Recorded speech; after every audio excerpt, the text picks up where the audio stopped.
আসসালামু আলাইকুম সবাইকে, সবার কি অবস্থা? ভালো আছেন? নিউ একটি ব্লগ নিয়ে এসে পড়লাম আপনাদের মাঝে।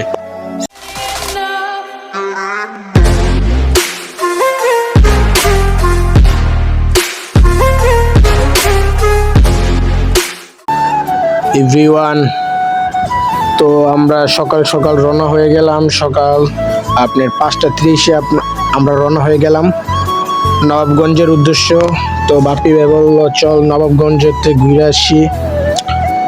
পরে আমরা নবাবগঞ্জে যাওয়ার প্ল্যান হয়ে গেল। পরে নবাবগঞ্জ যেতে আসছি।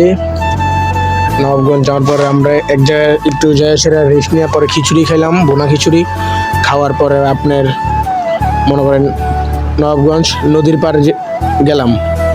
নদীর ওয়েদারটা অনেক একটা অস্থির ভিউ, আপনারা আসলে তাহলে বুঝবেন কি ওয়েদার। তো এতটুকুই বললাম, পেজটি ফলো দিয়ে পাশে থাকবেন সবাই।